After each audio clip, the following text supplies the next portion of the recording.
김관식의 폐가에 붙여라는 것을 보도록 하겠습니다.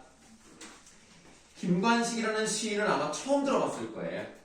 뭐 그렇게 유명하거나 문화사적 의의가 있는 사람은 아니라고 생각합니다. 그래도 우리가 이제 수능 특강에 이제 실려 있는 걸 보면 나름 볼만은 하다 이렇게 생각하시면 되겠습니다. 폐가에 붙여라는 말은 뭐냐면 시적 화자가 폐가에 갔어요. 폐가에 가서 왜 이렇게 폐가가 되었을까라는 것을 생각해보는 시입니다. 한번 보죠. 바로 내용. 길을 가다 보니 외딴 집 한 채가 비어 있었다.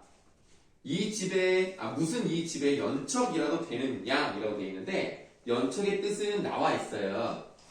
그냥 친척 정도로 보시면 되겠습니다. 자기는 이 집과 관련이 없는 사람이에요. 하지만 마치 친척이라고 되는 것처럼 그 집을 여기저기 둘러봅니다. 앞뒤를 한 바퀴 휘둘러 보다. 구렁난. 구렁난에서 꼭지 열고요. 구렁난 지붕에는 구렁난의 뜻은 나와 있지 않습니다만은 이제 그냥 푹 파여 있는 정도의 의미로 보세요.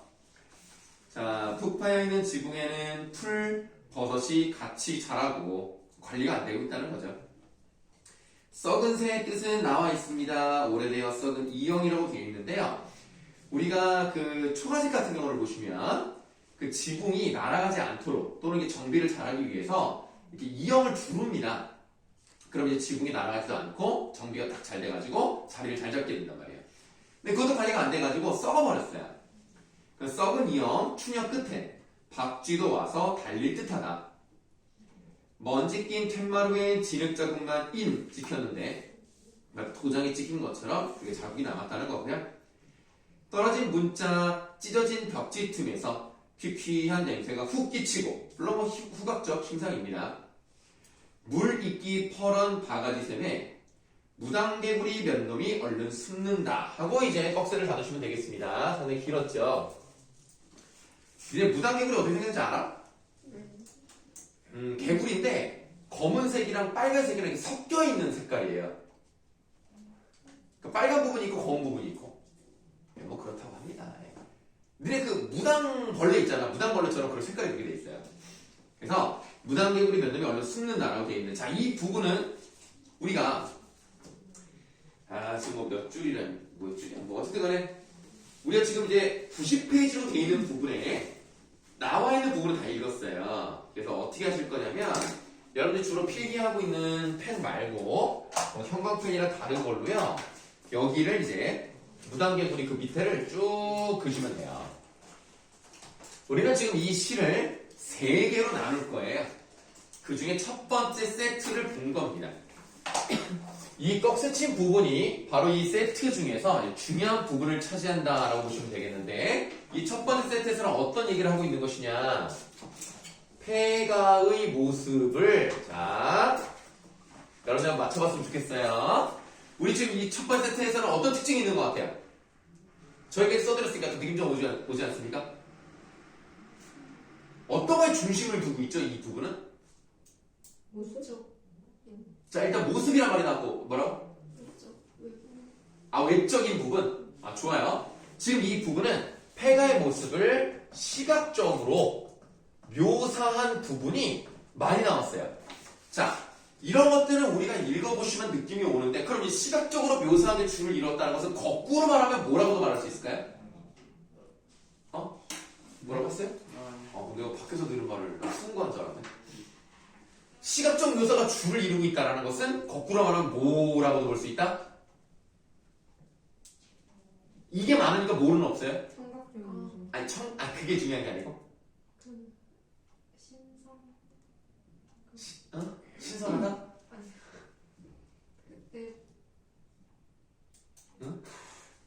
담고 있는 뜻에 대한? 지금 보시면 눈에 보이는 그대로만 나와 있어요. 주관적인 없다. 주관적인 게 없잖아요. 정서는 잘 드러나 있지 않습니다. 그러니까 이 첫 번째 세트 부분에서는 그냥 눈에 보이는 대로 그려내게 다예요. 감정이 거의 나와 있지 않습니다. 물론 감정을 짐작해 볼 만한 부분들은 있죠.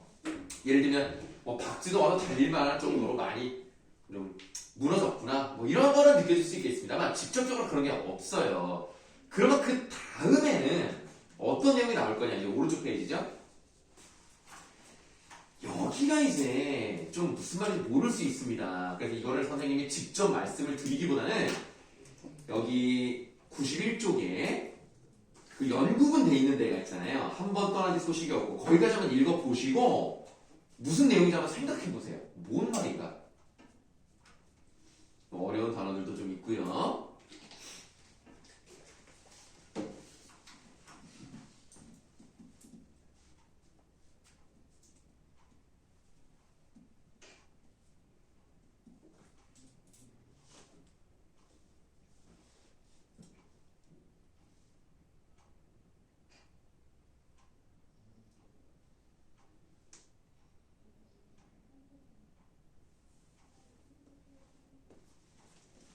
뭐 좀 어떻게 뭔 말인지 알겠어요? 그래 보영아 무슨 말인지 알겠니? 무슨 얘기하고 있는 거야 지금? 삶이 힘들다고. 누가 힘들어?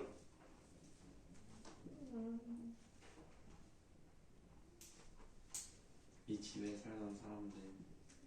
보영이한테 물어봤는데 순간 인터셉터를. 네, 그러니까 실제로 이 집에 살고 있었던 사람들이 왜 이 집을 떠나게 되었는지를 추측하는 부분이에요. 그래서 지금 이게 처음부터 읽으면 무슨 말인지 모를 수가 있는데 읽다 보면 이제 저쪽 끝 부분쯤에 도해지란 말이 나왔고 떠난다라는 말이 나왔고 이런 걸 보면 이 앞에 부분이 지금 이 사람들이 왜 여기를 떠나서 폐가가 되었는지에 대한 추측을 하고 있는 건가 보다 라고 생각할 수가 있어요. 그래서 이걸 가지고 마른 강변에 댄소 냅디드. 댄소가 뭐야? 가끔 이렇게 문학작품을 보시면 댄이란 말이 자꾸 나와요. 여러분들 아실지 모르겠지만 댄동어미 화전가라는 거 혹시 들어본 적 있습니까? 그 댄동어미에도 댄이 나오거든요. 댄소? 불의 대인 소라는 뜻이에요. 댄동어미는 불의 대인 아이의 엄마가 댄동어미야. 그래서 이런 댄이란 말이 나오면 불에 대었나? 그러면 이런 거죠. 이걸 가지고는 마른 강변에 불에 대인 소가 날뛰는 것처럼 암만 밭이 돼도 이 뜻도 안 나와 있습니다만 어떤 느낌이에요? 밭이 된다는 게. 뭔가 좀. 그렇죠. 열심히 좀 부스럭부스럭 되면서 쉬지 않고 움직이는 걸 얘기하는 겁니다. 쉬지 않고 움직여도 필경 결국에는 먹고 살 도리가 없어. 그 다음에 계속 어려운 말 나오죠. 그러나 우리가 지금 이 부분은 문학이기 때문에 100% 뜻을 다 해석해야 되는 건 아닙니다. 다만 우리는 문제를 푸는 능력이 필요한 건데요. 뭐만 보시면 되느냐? 한자를 안다면 답이라는 글자만 보시면 돼요. 답이 뭐예요? 무슨 답인지 모르나? 잘 보시면 한자가 좀 눈에 익숙한 것만 있잖아. 물수에 밭한자가 있잖아요. 이게 논이에요. 논입니다. 논에는 물이 있어야 되거든요. 밭에는 물이 없어도 되잖아요. 그래서 이게 논 답자고요. 그 다음에도 보시면 골아실, 턴논, 골아실이 뭔지 몰라도 돼. 어쨌든 논이잖아. 그러니까 이런 것들을 버렸다. 이것만 아시면 되는 거예요. 해석 안 해도 돼요. 그러니까 안 알려주잖아. 그래도 맞출 수 있다는 얘기야. 자, 그래도 여러분들이 공부하는 시간이니까 별동지기 천수답이라는 것은 수로 시설이 없어가지고요. 물을 끌어오기가 어려우니까 비가 와야지만 농사 지을 수 있을 그 정도의 논을 말합니다. 비가 와야지만 농사 지을 수 있는 그런 논. 이게 별동지기 천수답이고요. 골아실이라는 것은 골짜기에 딸려있는 논 이런 거예요. 자, 골짜기에 딸린 논이면 논뱀이 그냥 논을 구역으로 나눠 놨다. 논뱀이 밭다랑이 계단식 밭을 말해요. 다 몰라도 돼요. 그냥 논, 밭 이걸 버렸다. 이것만 아시면 됩니다. 자, 논뱀이 밭다랑이 다 버려둔 채 지게품을 팔고 맞벌이를 하더라도 도외질해야 한다. 지게를 쳐서 짐 옮겨주고 나무하고 차라리 이렇게 살지언정 막노동을 할지언정 도시로 가야 살 수 있다. 농촌은 도저히 살 수가 없다. 오쟁이 뜻은 나와 있으니까 보시고요. 오쟁이 톡톡 털어. 뭐 음성사기가 한번 나왔어요. 톡톡 털어. 이른 아침을 지었을 계곡. 여기서 확실하죠. 추측이잖아. 아마 이른 아침을 지었을 거야. 또 게다가 차 안에서 먹을 보리 개떡도 쪘을 거예요. 자, 보리 개떡은 특별히 세부 한번 하겠습니다. 뭐 보리라는 말과 개떡이라는 말이 결합되어 있으니까 일단 보리로 만든 개떡인가 보다. 이 정도만 아시면 되는데 이 보리 개떡의 뜻을 알고 싶은 건 중요하지 않습니다. 떡을 쪄서 갔다는 거예요. 왜 떡을 쪄서 갔다? 고향을 떠나니까. 도시로 가는 도중에 먹어야 되니까. 근데 그렇게 끝나면 안 돼. 우리는 보리 개떡을 통해서 무엇까지도 읽어낼 수 있어야 돼요? 그렇지. 가난한 거야. 지독한 가난을 읽어낼 수 있어야 돼요. 그리고 하나를 더 해본다면 이 사람들은 이거를 찌는 이유가 도시로 가야 했기 때문입니다. 도시로 하는 이유는 뭐예요? 농촌에서 먹고 살기 힘들었기 때문입니다. 그렇다는 것은 무엇도 들어갈 수 있다? 고향을 떠나는 슬픔까지도 상징할 수 있다.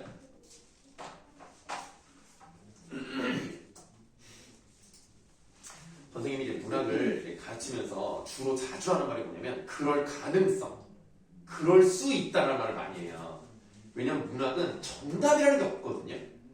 그러면 그럴 수 있다. 그러니까 보통 그렇잖아. 예를 들어서 어떤 인물이 잘생겼어.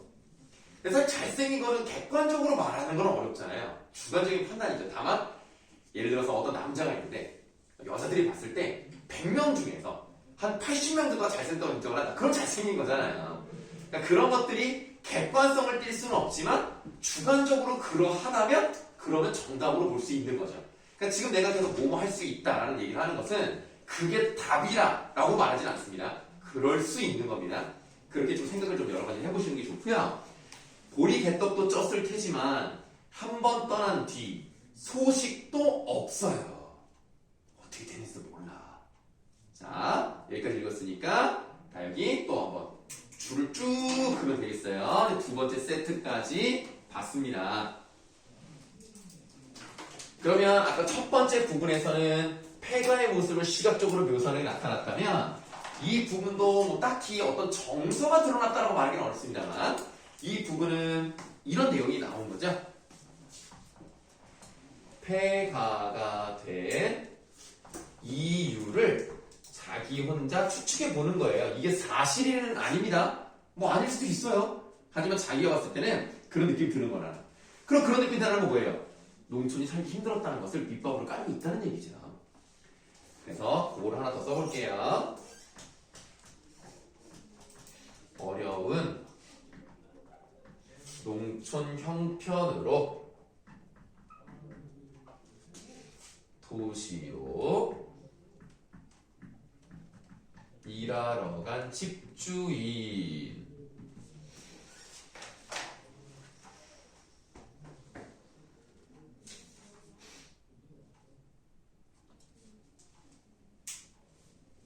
그러면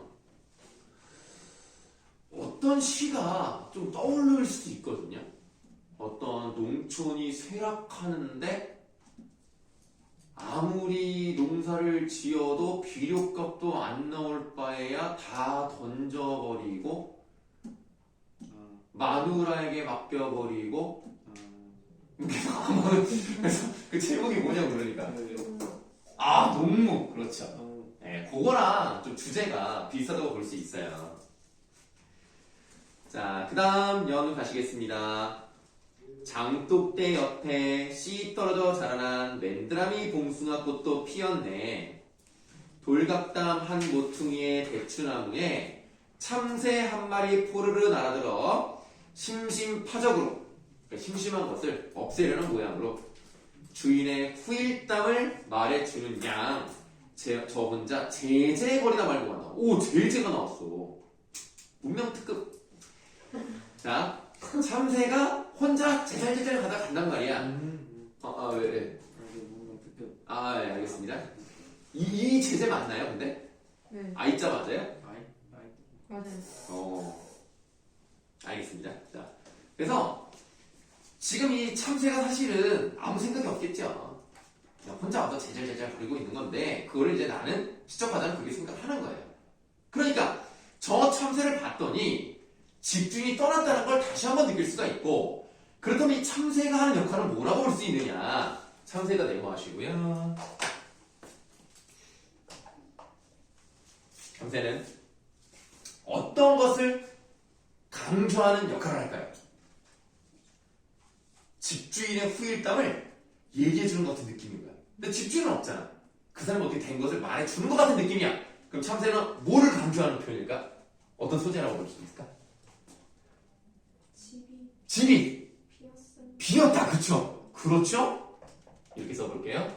폐가의 쓸쓸함을 부각시켜주는 역할. 그래서 어떻게 부각이 된다는 건지 궁금한 사실. 그러니까 참새가 왔어요. 네. 참새는 아무 생각이 없을 수 있지만 나는 어떻게 느끼냐면 집주인 얘기를 하는 것 같은 그런 느낌이 들었단 말이에요. 그러니까 집주인이 여기 없기 때문에 그러니까 얘가 그 얘기를 해주는 것 같은 느낌을 받는 거란 말이에요. 그러니까 집주인이 없고 비어 있으니까 참새는 이런 역할을 한다. 이런 얘기고요. 우리가 그렇습니다. 문학을 보시면요, 이 자연의 모습이랑 그 사람의 모습을 좀 이렇게 반대로 얘기하는 경우가 많아요. 예를 들면 우리가 뭐 500년 도읍지를 필마로 돌아더니 산천은 의구한데 인거는 간데 없다. 이런 식으로 자연과 인간의 모습을 대조시키는 경우가 많습니다. 황조가도 나는 슬픈데 앵무새다. 꾀꼬리는 즐거운 거란 말이에요. 그러니까 그렇게 대조되는 또 대비되는 그런 것으로 나가는데 이 참새가 이렇게 얘기를 함으로써 참새는 얘기하는데 주인은 없어. 자, 그러면 지금 여기서 참새가 내보를 했습니다만 이 시에서 지금까지 읽은 부분에서 네모를 치는 부분이 또 있다면 어디를 또 고를 수 있을 것 같아요? 스르륵. 아니 거기 아직 안 읽었는데 거기 그래요? 말고 그건 나중에 하고요. 동숭아꽃. 맞아요. 맨드라미 봉숭아꽃도 네모하시고요. 하나 더 골라볼까? 대추나무. 대추나무 어딨지? 대추나무. 아이고, 그렇지. 대추나무도 있는데 난 대추나무는 안 봤네. 대추나무는 일단 빼. 좀 위로 올라가. 아니, 왼쪽 페이지로 가. 풀버섯. 물론. 무당개구리. 무단개구리 할게요. 네, 무단개구리. 되게 반가웠다. 그러니까 지금 풀버섯은 아니다. 이런 얘기는 아니에요. 풀버섯도 물론 가능합니다. 그러나 이제 무단개구리와 맨드라이 봉숭아꽃 이런 것들이 주요 소재다라고 생각하시면 돼요. 자, 이제 마지막 3줄 남았죠? 자, 찌는 말복철 저녁 새때, 저녁 사이에 귀창 터지거라 쓰르라니면 쓰라리게. 와, 라임을 맞췄어. 쓰르라미 쓰라리게. 이거 괜찮은데? 그럼 쓰르라미는 동그라미 할게요. 그럼 얘는 좀 다르다는 얘기죠. 물론 얘가 폐가 있을 사람을 부각하지 않는다? 그건 아닙니다만 얘는 앞에 네모친 거랑 좀 다른 역할을 하는 게 있어요. 뭐죠?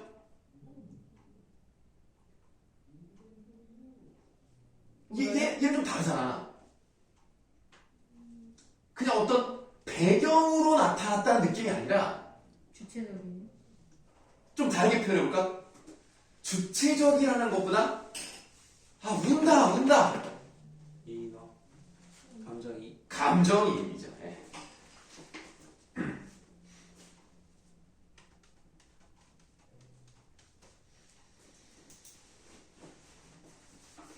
잘하시네요.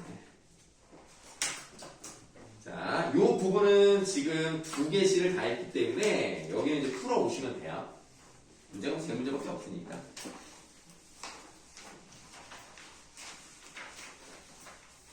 자, 현대시가 물론 뭐 재미는 있습니다만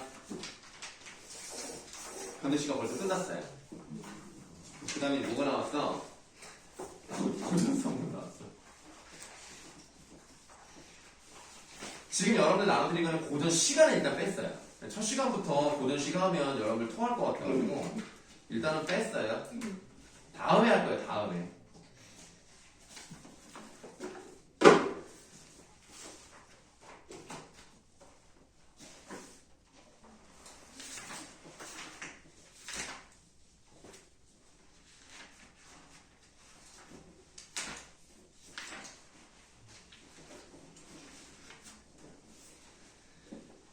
고전 선문은 페이지가 138쪽부터 시작이 되긴 합니다만은 먼저 141쪽을 보시겠습니다.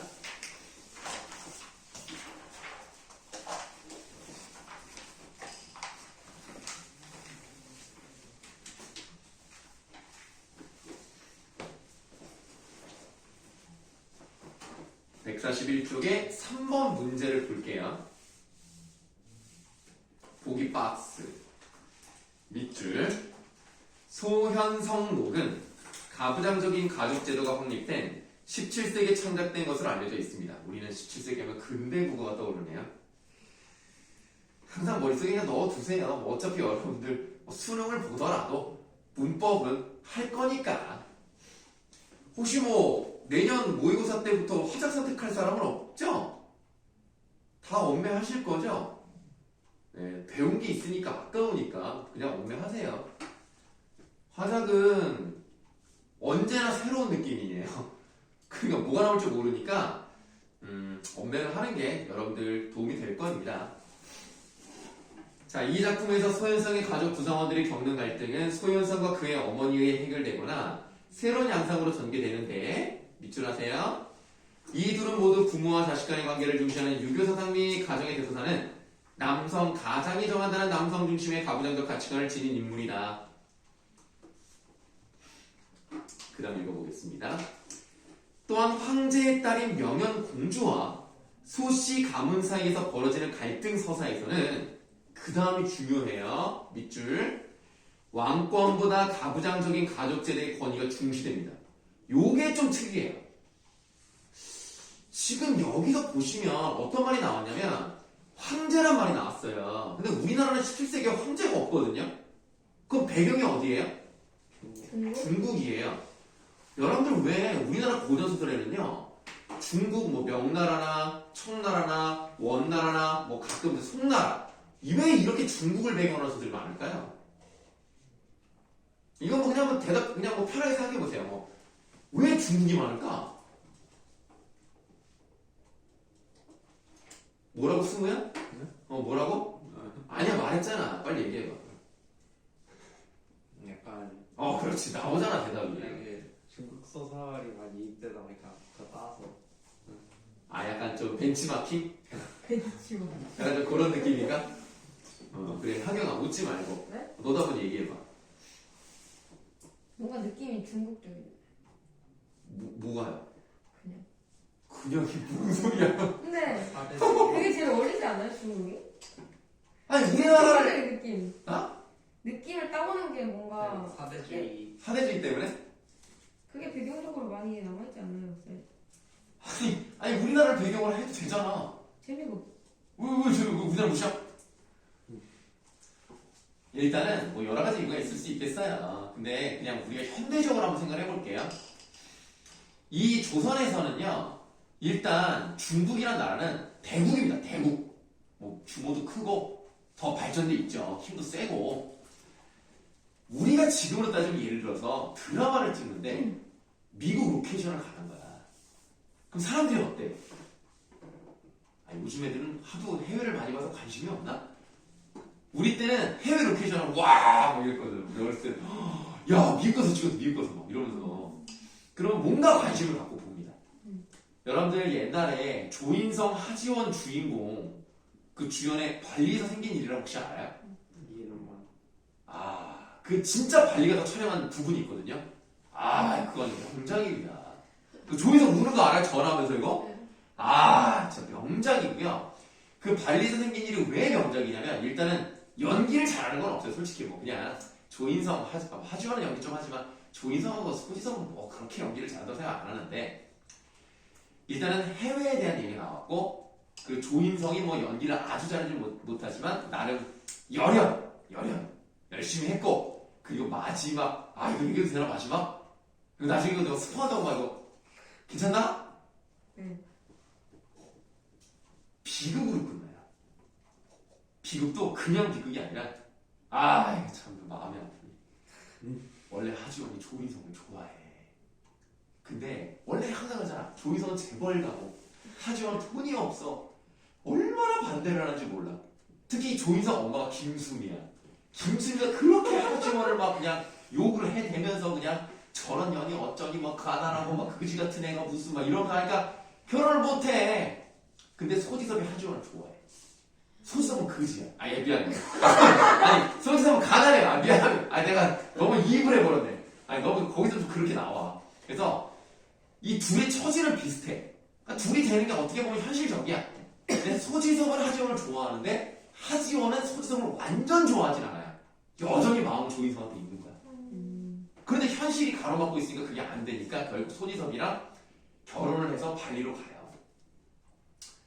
근데 조인성은 계속 잊지 못하고 그런 거 있잖아.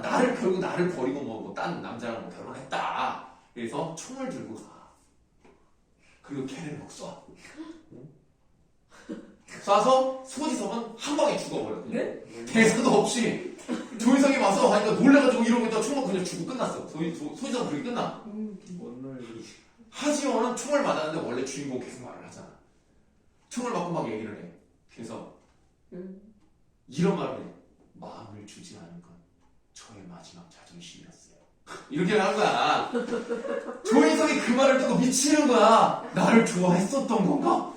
그렇다면 내가 왜 이런 짓을 한 거지? 해서 결국 발리 해변에서 머리에 총을 쏘고 자살하고 다 죽음. 조인성, 하지원, 소지섭 다 죽으면서 끝나요. 굉장히 충격적인 그런 드라마입니다. 그래서 지금까지도 계속 회자가 되는 거예요. 아주 그냥 놀라운 드라마인데 어쨌든 그렇게 발리가 나오거나 미국이 나오거나 이러면 사람들이 관심을 갖고 봅니다. 이것도 마찬가지야. 중국을 배경으로 하면 뭔가 이국적인 느낌이 있잖아. 우리나라에서 아닌 뭔가 판타지적인 요소가 있는 거야 느낌상. 거기다가 하나 더. 왕을 욕하고 싶은데 왕을 욕할 수가 없잖아. 왕을 욕하는 순간 그냥 뭐 지도자도 모르게 사라진단 말이야. 근데 황제는 욕할 수 있잖아. 그래서 왕을 욕할 수 없으니까 황제를 욕하는 방식으로 가요. 그래서 중국을 배경하는 경우가 많습니다. 자, 그런데 왕권보다 가부장적인 가족제도의 권위가 중요해요. 이게 좀 독특해요. 우리가 왕권이 더 중요하지 않습니까? 더 세지 않습니까? 근데 가부장적인 게 더 세요. 그게 좀 다르고요. 이 과정에서 가부장적 가문의 질서 유지에 필요한 유교 사상과 가족 구성원의 행동이 강조된다. 이런 이유로 이 작품은 당대 가부장적인 가족제도의 행동 규범을 제시하는 밑줄 수신서의 역할을 담당한 것으로 평가받기도 한다. 네. 자, 그럼 이런 이제 배경을 가지고 한번 138쪽부터 보도록 하죠. 그런데 요거를 처음부터 내가 얘기를 해버리면 너무 간단하게 정리가 될 것 같으니까 어디까지 읽으시냐면 거기 138쪽에 그 한 줄 띄어져 있는 부분이 있죠. 거기까지 한번 읽어보세요. 그 기억에 답서 있는 그 줄까지 한번 읽어보시고 무슨 내용인지 한번 생각해보세요.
읽어봤습니까?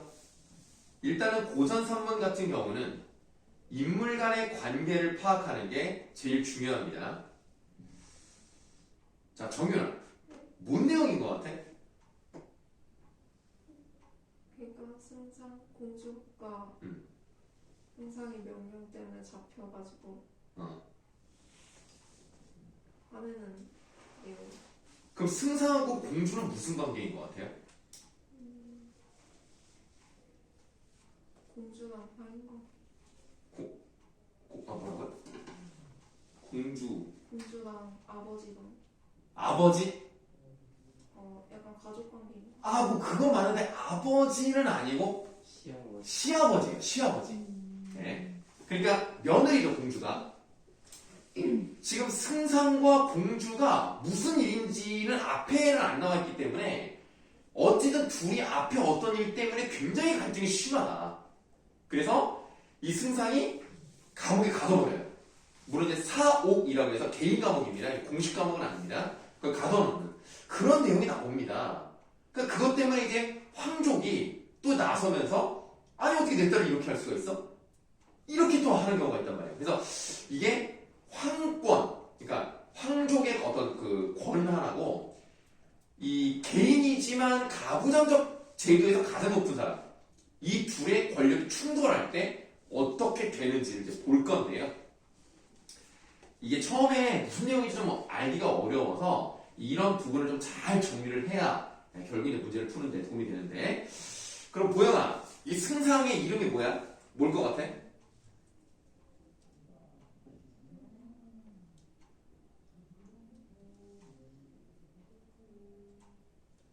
물어본다는 건 알 수 있기 때문에 물어보는 거예요. 여기 읽은 부분에 이름이 안 나와요. 성은 나와요. 성은. 소씨. 소승상이라고 나오거든요. 그 맨 읽어보라고 했던 그 맨 마지막에. 그럼 누구겠어요? 느낌 오지 않아?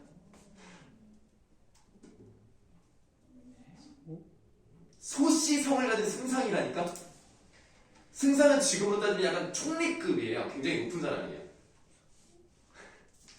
소현성이죠. 소현성 목이니까 제목이. 우리 아까 문제 3번에서 소현성을 묻는 거 봤잖아. 근데 소씨잖아. 그럼 이 사람이 소현성이겠지. 안 그래요? 왜냐면 이게 수능특강 부분이기 때문에 소현성이 왜 소현성을 옮기겠어? 소현성이 주인공이니까. 여기 제일 많이 사람은 누구예요? 소승상. 그렇게 보시는 거예요. 자, 그래서 승상이 승상이 잘했다 못했다를 떠나서 주인공이니까 승상 동그라미 할게요. 승상이 두 눈을 높이 뜨고 크게 소리를 질렀다. 아무리 공주라도 공주라고 갈등이 심하다 그랬죠. 그럼 공주는 일단 주인공은 아니니까 세모. 그 공주는 당연히 뭐예요? 황제의 딸이죠. 황제의 딸인데 어쨌든 뭔가 잘못했어요. 그러니까 승상이 화가 났어요. 지금 둘은 서로 갈등 관계라는 걸 볼 수가 있어요. 일단 이걸 써야 되겠다. 자, 승상, 공주. 자, 이렇게 돼 있죠? 아무리 공주라도 이렇게는 못할 것이다. 뭔가 큰 잘못을 했나 봐. 곁에 있는 이들은 빨리 공주를 잡아내려라. 이걸 보면, 자, 아까 말씀드렸어요. 왕권과 가부장적인 권위 중에서 이쪽이 더 세다는 걸 알 수가 있어요. 그러니까 황제의 딸을 막 이렇게 자기 마음대로 막 묶어라, 끌어내라 이러고 있죠. 그런데 이제 황제 입장에서도, 저기 공주 입장에서도 그냥 당할 수는 없잖아. 자기도 나름 황제의 딸인데. 자, 승상이 이렇게 얘기를 했더니 말을 마치니 운성이 궁인과 시녀를 꾸짖어 내쳤다. 그럼 운성은 지금 그러니까 운성이 누군지 몰라도 돼요.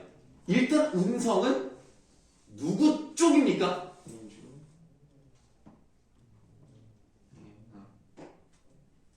승상 쪽입니다. 왜냐면 말을 마치니 운성이 궁인과 시녀를 꾸짖어 내쳤다. 그래서 그러자 공주가 크게 꾸짖어 말하였다 라고 하는 것은 무슨 말이냐면 그 승상이 이렇게 했더니 빨리 그렇게 해라. 그러니까 공주가 거기에 대해서 누가 감히 나를 범하겠느냐 이렇게 이해를 하시면 돼요. 운성이 지금 누군지는 모르겠습니다. 아직은 몰라요. 그런데 그 다음 읽어볼게요. 곁에 있는 사람들이 비록 공주를 두려워하였지만 승상의 명령을 거역하지 못하고 공주를 핍박하여 전으로 내려오게 하니 승상이 명령을 내려 공주를 사옥 개인 감옥에 밀어넣었다. 승상이, 자, 승상이 해서 꺽쇠 열어볼게요.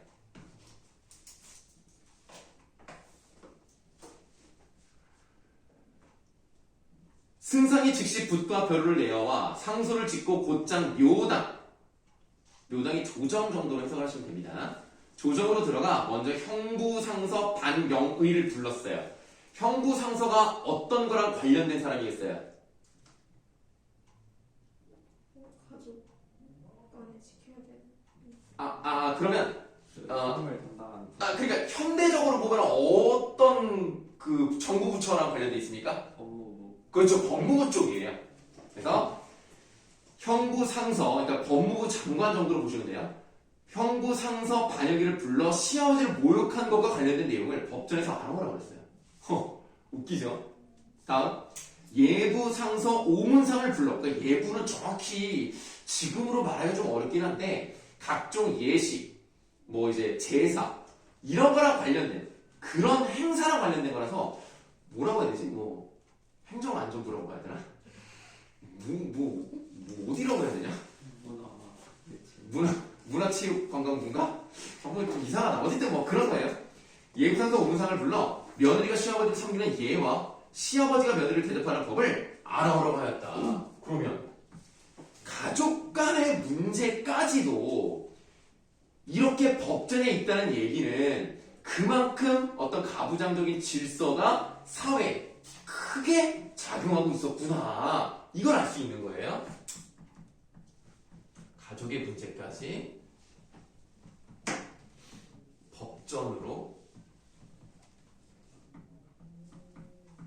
만들 정도라 이거야. 그만큼 가족의 어떤 규율, 위계 이런 걸 되게 중요시했던 시대였다 라는 걸 알 수가 있죠.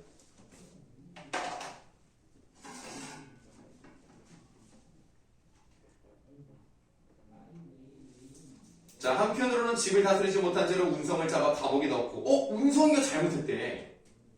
그럼 누굴 것 같아요? 집을 제대로 다스리지 못했으니까 운성은 어떤 사람이야?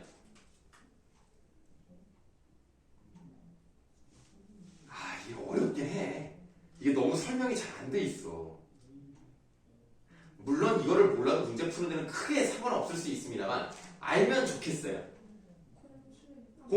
공주의 남편이죠. 그러니까 소승상의 아들입니다.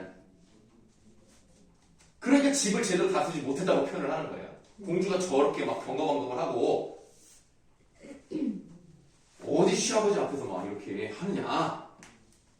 자, 그래서 다른 한편으로는 공주의 행동을 금의부, 우리나라로 따지면 의금부예요.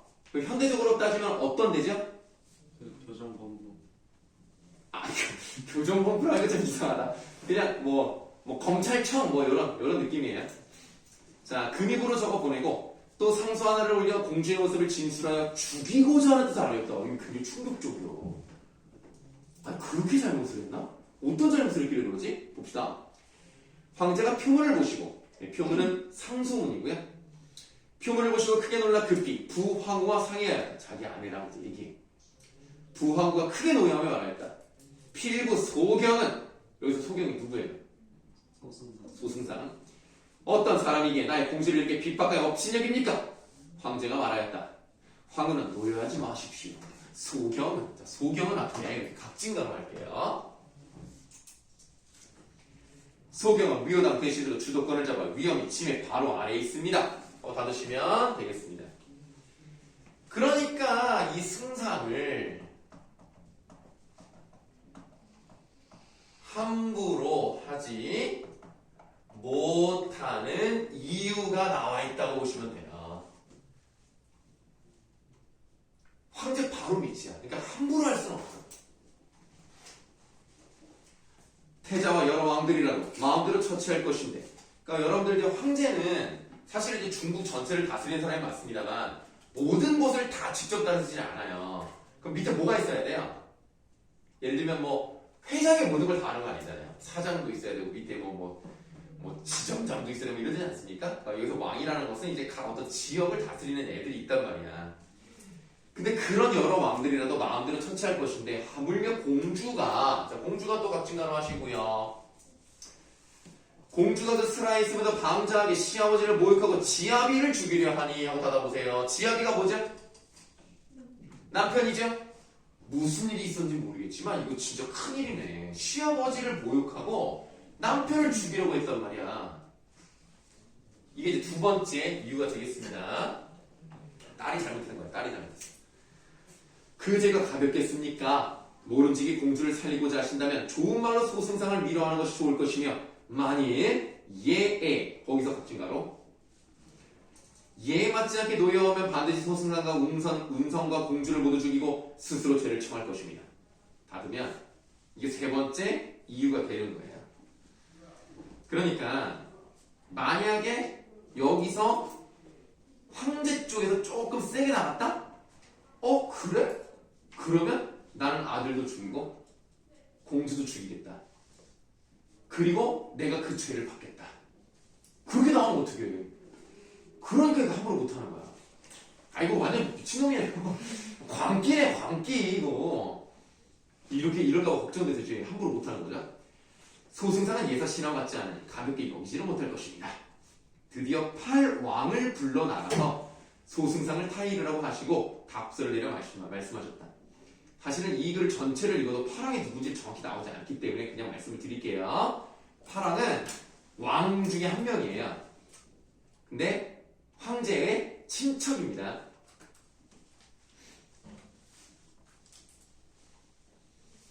자, 뭐라고 답서를 내렸냐면요. 짐의 자식이 이렇게 배악하니 법은 인정이 있을 것이 아니니 경은 마음대로 처치하라. 다만 운성은 죄가 없으니 용서하고 형씨를 상원위에 봉하니 이것도 잘 모르실 텐데 일단 우리가 중요한 정보는 뭐냐면 황제가 오히려 공주 편을 안 들어요. 운성이는 죄가 없다. 오히려 운성이는 두둔합니다. 그 형씨가 누구냐면 운성이가 결혼을 한 번 한 게 아니에요. 옛날에 일부 다처제였기 때문에 운성이가 또 다른 부인이 있어요. 그 부인을 높은 직위를 주겠다는 뜻입니다.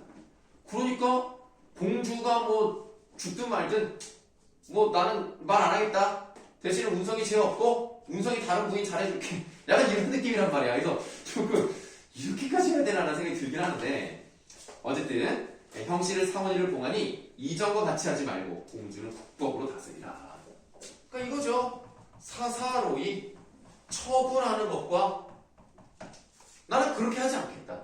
사사를 처분하지 않겠다. 난 내 딸이라고 해서 뭐 법을 어기고 뭐 이런 거 다 알아서 해라. 그래서 그냥 놔주죠. 그냥 알아서 해라. 이렇게. 소승상이 전교를 듣고 화가 잠시 가라앉았어요. 그래 역시 내가 옳았구만 이런 생각이 들면서 가라앉았지만 사람들에게 공주를 아직 곤부 옥에다 두고 금입으로 옮기는 것을 천천히 하라고 하였다. 그래서 개인 감옥에는 넣어놨지만 공식적으로 그러니까 맞는 표현인지 모르겠지만 구속 기소는 하지 않겠다. 이런 느낌이에요. 그냥 내가 혼자 데리고 있겠다. 이렇게 보시면 되겠습니다. 쉬는 시간.